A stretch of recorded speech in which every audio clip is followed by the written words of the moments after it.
Today on Podcast Royal, Kate plays piano in a one-shoulder gown. A new member of the royal family joins the podcasting space, and Earthshot Prize awards are headed to a new continent. Plus, the car chase that's on everyone's mind. We've got all that and more on episode 94 of Podcast Royal.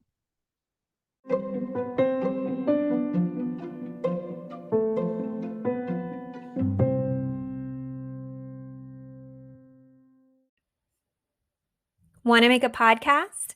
Spotify's got a platform that lets you make one super easily, then distribute it everywhere and earn money, all in one place for free. It's called Spotify for Podcasters, and here's how it works. Spotify for Podcasters lets you record and edit podcasts right from your phone or computer, so no matter what your setup is like, you can start creating today. Then you can distribute your podcast to Spotify and everywhere else podcasts are heard. Video podcasts are also available on Spotify. With Spotify for Podcasters, you can earn money in a variety of ways, including ads and podcast subscriptions. And best of all, it's totally free with no catch. Ever since we discovered Spotify for Podcasters, we have had so much fun trying out all of the features like Q&As and polls that let us be really creative and engage with our audience. I highly recommend you give it a try. Download the Spotify for Podcasters app or go to www.spotify.com/podcasters to get started. Welcome back to Podcast Royal. Hey, Rachel, how's it going? Good. How are you? Rachel got a case of the giggles. Yes, I'm sorry, everybody. Hi.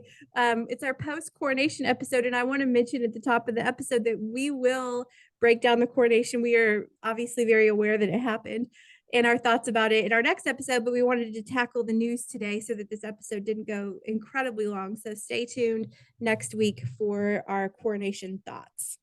Well, let's go ahead and jump right into the royal rundown because we're short on time today and we've got a lot to cover. Want to start off with a royal surprise. So, none of us were really expecting to see the Princess of Wales playing the piano again last Saturday. But as I said, surprise, surprise, we saw her playing the opening of the 2023 Eurovision Song Contest. And the video of her playing was absolutely beautiful. So, listeners who may not know, Eurovision is an international songwriting contest by the European Broadcasting Union, with contestants representing countries all across Europe and beyond. So last year, Ukraine won the competition. So we saw Catherine, who joined them in the drawing room at Windsor Castle recently to perform their music for this year's contest opening. And I have to say, this video of her playing the piano, Rachel, was exactly what comes to my mind when I think of royalty. Mm-hmm. The drawing room, it's so grand and gorgeous. Mm-hmm. Got this deep red and gold colors. We saw candelabras gently lighting the room. There was natural daylight pouring through the windows, really highlighting her as she sat at the, black grand piano playing. And of course, like I said at the top of the episode, she was wearing this stunning blue one-shoulder dress. It cascaded over the piano seat, perfectly puddled on the floor, and it was just gorgeous. So for listeners who may not remember, we saw last time she played the piano was the Christmas Carol concert back in 2021. And I remember at that time, Rachel, we talked about how we had only just learned that she even knew how to play the piano. That was a surprise then. I know. And she's just a woman of many talents. She can do anything. So that was a really fun surprise. Listeners, if you haven't checked that out, go do that. And speaking of competitions, we've got some news on the Earthshot Prize. Yes, we do. And the third Earthshot Prize Awards will be in, drumroll please, Singapore. So, of course, the first year of the awards was in London. Then last year it was in Boston. And now it's in Singapore. And it will begin on Monday, November 6th, which is roughly about a month earlier than Boston was last year. I have a feeling, just based on the pattern, and who knows if I'm right, that they will take it to a different continent each year. So we've got Europe, North America, now Asia, and who knows what continent will be next. So I'm excited for that to happen. And it's earlier than it was last year. So November will be here before we know it. Well, we saw you in Boston. Are we going to see you in Singapore? I would have to ask Marie Claire that. I would love to be in Singapore. I don't know, but that would be incredible. That would be fun. Make this an annual occasion. Moving on this week, Catherine also visited Bath, England to meet youth with the Dame Kelly Holmes Trust. So through the trust, there's an organization which provides wellness support for children struggling with mental health challenges and need specially focused attention in that area. During her visit, she met with youth ages 11 to 19 who are involved in the On Track to Achieve program, which is actually led by Liz Johnson, a Paralympic gold medalist, and she's working to help them learn how to manage their stress and their mental health in really healthy ways. So I thought that was a really cool trip she went on. And while she was there, she actually played some games, and she was looking really sunny and bright in these white pants paired with a white ribbed top, a white belt, and then she had a yellow blazer and, of course, her Veja sneakers that she wears all the time. So very appropriate for a day with kids. And, the yellow color actually coordinated really nicely with the branding for the Dame Kelly Holmes Trust. So, always thoughtful in her fashion. Mm-hmm. And Rachel, of course, I thought this again, blazers really seem to be in regular rotation for her lately.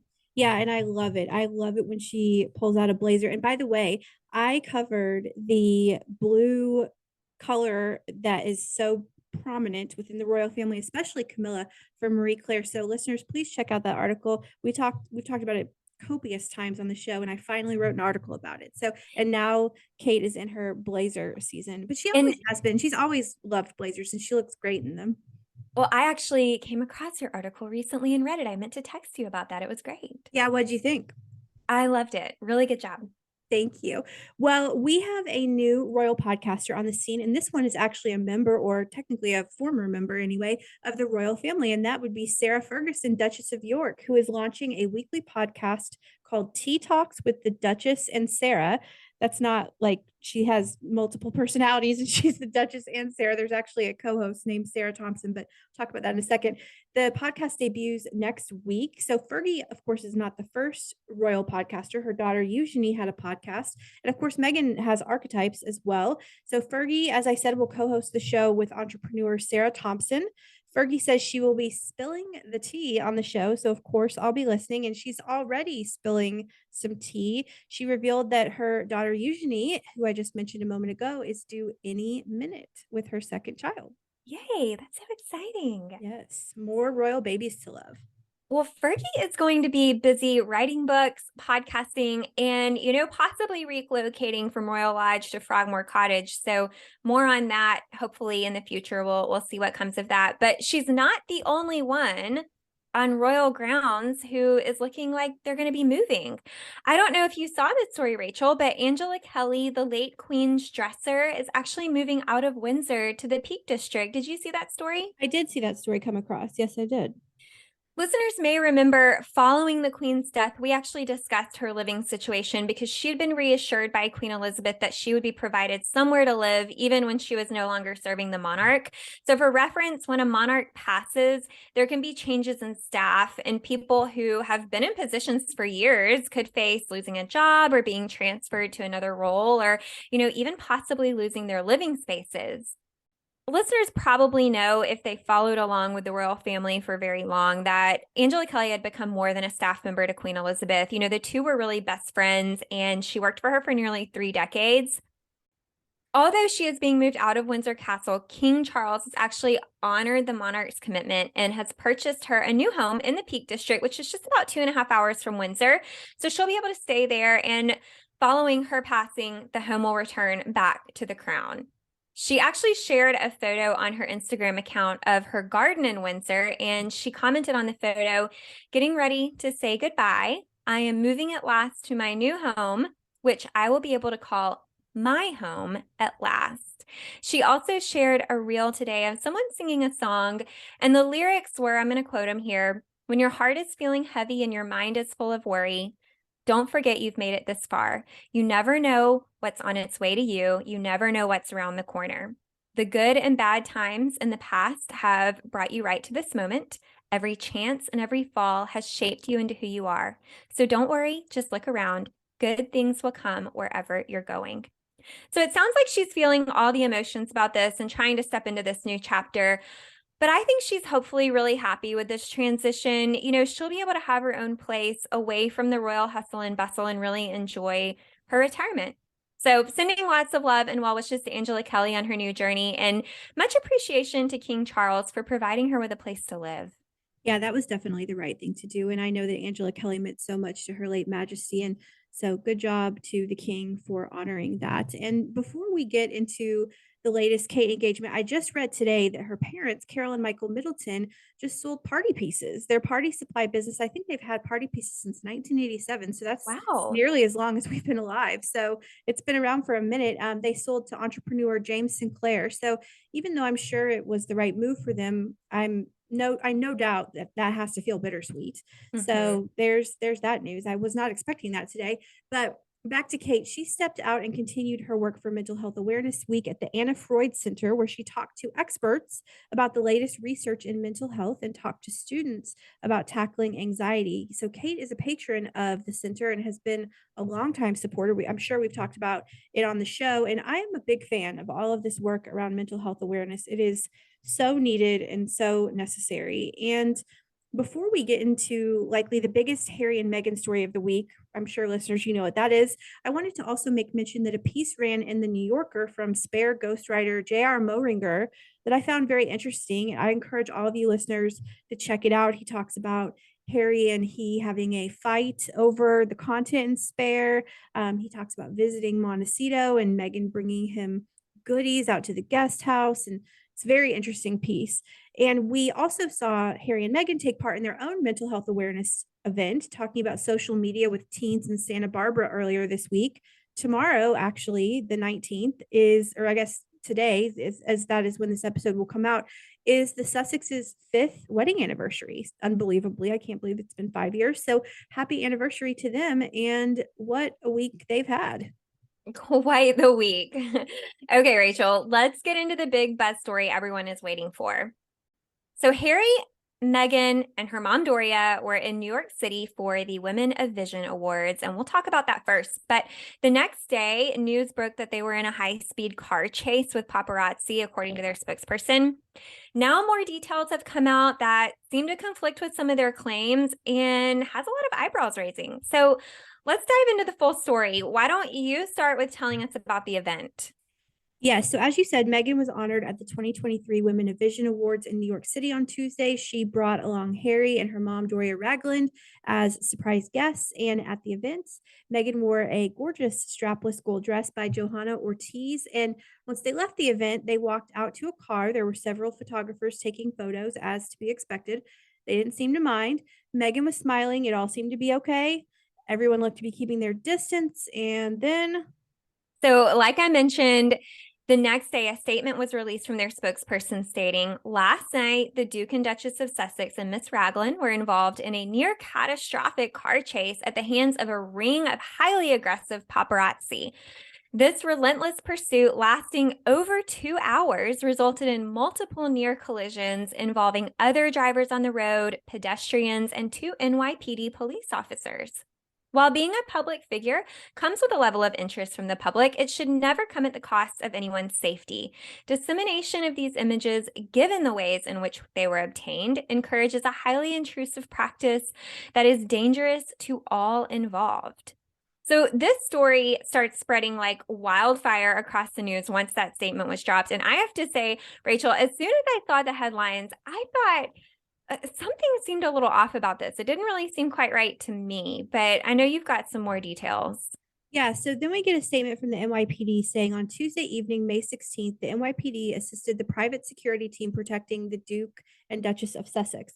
There were numerous photographers that made their transport challenging. The Duke and Duchess arrived at their destination and there were no reported collisions, summonses, injuries, or arrests in regard. So we also heard from the mayor of New York City, he said, "You shouldn't be speeding anywhere. It's a densely populated city." He went on to say, "I would find it hard to believe that there was a 2-hour high-speed chase," but then he followed up noting that even if it was a 10-minute chase, it would be extremely dangerous in New York City. I have to admit, I thought the same thing. It would be very difficult to have a high-speed chase in New York City. If you've ever been to New York City, you know that that would be, if you're in the city at least, it would be near impossible to have a high speed chase. Although I guess they said it was a near catastrophic. They didn't say it was a high speed chase. But anyway, the mayor finished by saying, "We have a lot of traffic, a lot of movement, a lot of people are using our streets.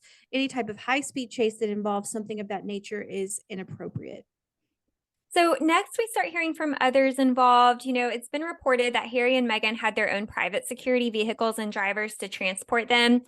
After leaving the event in their own security car, they were said to stop, get out, and choose to complete their trip in a yellow New York City taxi.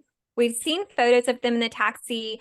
It was noted in the photos, at least, they weren't wearing seatbelts. Harry's holding his phone up, appearing to take video or photos. So anyway, the taxi driver has released a statement and he said, "I don't think I would call it a chase. I never felt like I was in danger. It wasn't like a car chase in a movie. They were quiet and seemed scared, but it's New York. It's safe." So finally, we get a statement from Backgrid, the paparazzi agency there that had photographers taking photos. Now, Backgrid gives quite a lengthy statement, and I'm probably going to skip over some of it, but essentially they acknowledge the claims of Harry's spokesperson that they heard that. And then they go on to tell their side. They say, "We want to clarify that we've received photos and videos from last night's event from our four freelance photographers, 3 of whom were in cars, and 1 of who was riding a bicycle. It's important to note that these photographers have a professional responsibility to cover newsworthy events and personalities, including public figures such as Prince Harry and Meghan Markle." According to accounts given by the freelance contributors, they were covering the couple's stay in NYC, including the possibility of a dinner after an awards ceremony. They had no intention of causing any distress or harm, as their only tool was their cameras. A few of the photos even show Meghan Markle smiling inside a cab. The photographers report that 1 of the 4 SUVs from Prince Harry's security escort was driving in a manner that could be perceived as reckless. The vehicle was seen blocking off streets, and in one video, it is shown to be pulled over by police. "We understand that Prince Harry and Meghan Markle's security detail had a job to do, and we respect their work." And then they finished saying, "We do, however, want to point out that according to the photographers present, there were no near collisions or near crashes during this incident. The photographers have reported feeling the couple was not in immediate danger at any point." So today, it was reported that Harry and Meghan's legal team actually demanded Backgrid provide them with copies of all the photos, videos, and films taken Tuesday night. Backgrid's lawyer rejected their request, saying, and he got a little spicy, he said, "In America, as I'm sure you know, property belongs to the owner of it. Third parties cannot just demand it be given to them, as perhaps kings can do. Perhaps you should sit down with your client and advise them that his English rules of royal prerogative to demand that the citizenry hand over their property to the crown were rejected by this country long ago. We stand by our founding fathers." Jeez. Okay. So, wow. Okay, Rachel, what are your thoughts on this?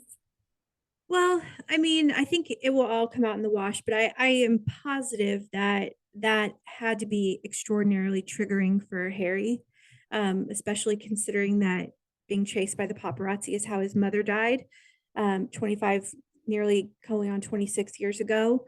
I guess we have to remember that it said near catastrophic. So I don't think it ever said high speed chase. Correct me if I'm wrong, but a 2-hour car chase seems like an eternity. And I just, again, I think that it will all come out in the wash. I can only imagine, again, that it was incredibly triggering for Harry, especially, but also for everyone involved. I've read subsequent follow ups that say that everybody, Harry, Meghan, Ms. Raglan, were terrified. I don't doubt that. I don't doubt that the paparazzi was aggressive, and I'm interested to see how it all plays out. I think that Harry and Meghan speaking out about it through their spokesperson says how seriously they took this, and they should. And I have not actually seen any of the photos because I wrote about it briefly yesterday And then, but I haven't, and I don't think I want to really. It feels kind of icky, kind of like, I mean, thank God nobody died, but it feels kind of like, looking at the photos of Diana's crash, like, and again, there was no crash, but it's just, I don't know. I mean, it's just, Harry's obviously very sensitive to this, and as would be anybody that loves him, as Meghan and Ms. Ragland obviously do. I don't know. It's just it sounds pretty scary, honestly. Yeah, and I want to acknowledge that paparazzi, they have a history of harassing public figures. That's no secret. We've seen it, be done to several celebrities and royals in the past. Many people that we all recognize have dealt with that. And of course, we, of course want everyone to be safe and be able to go out and enjoy their time in a city or wherever they are, and not be fearful of being attacked by paparazzi or put in a dangerous situation. Mm-hmm. I will also acknowledge though that there are a lot of details that really just feel like they conflict with what they said. I mean, the statement that they released was really, really strong. I mean, there were a lot of serious claims there, and it's odd to me that we see A-list celebrities in New York all the time. They're followed by paparazzi all the time, and I don't think we've heard of a high-speed chase like this in years, or I don't even know if we ever have in New York City. I think we People need have, to remember that it wasn't necessarily a high speed chase. It just said near catastrophic. So, I mean, I just don't think that it would be possible to have a high speed chase in New York City. Like, again, if yeah. you've been to New York City many times, you know that that's not possible. Yeah, and we also, people have mentioned there are lots of cameras in the streets of New York. I don't know if we'll have any footage come out from that to help, back up some of these claims. I don't know, if Backgrid was in agreement to be there ahead of time. They are an established agency. They have lots of photographers around that work and do shoots like this. I've heard someone from their team speak before about their process and their photographers.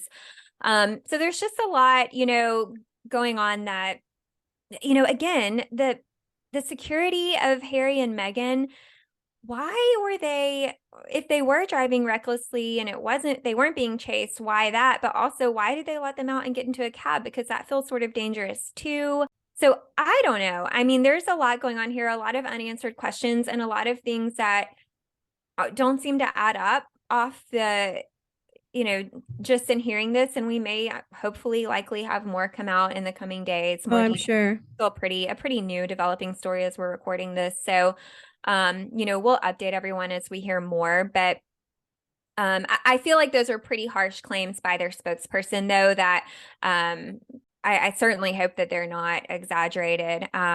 So we'll see if they make any follow-up statements about this. Oh, I But mean, this is not over for sure. Like, I'm sure that I could totally see this ending up in court. So, I'm sure that this will not be 2 days out, will not be the end of it.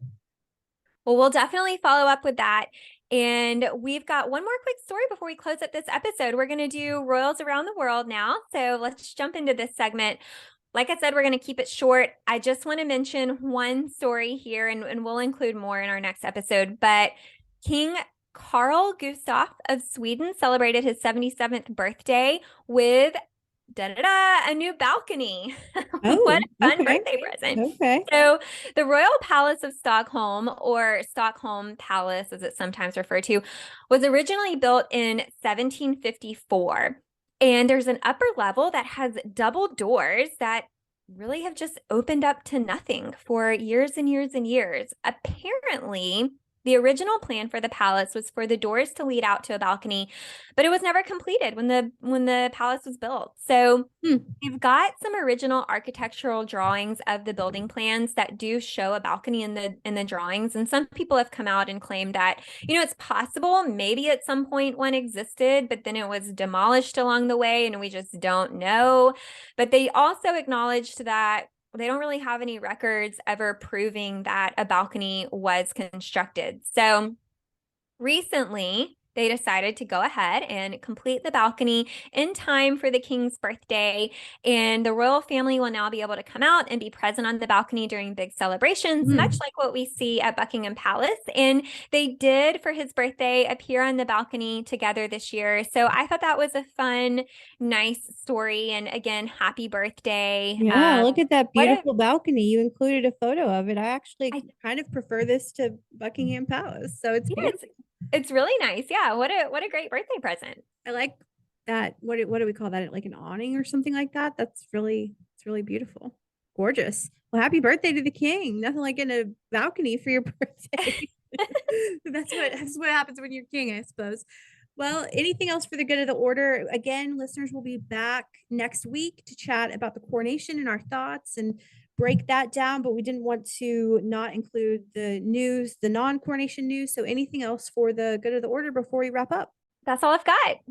Okay, well, listeners, don't forget to follow us on Instagram at Podcast Royal. Thank you to all that already do. Email us at hellopodcastroyal@gmail.com. Please follow, rate, and review our podcast. We have a nice 5-star review that we'll share next week with you. And thank you so much for tuning into episode 94 of Podcast Royal. Bye. Bye.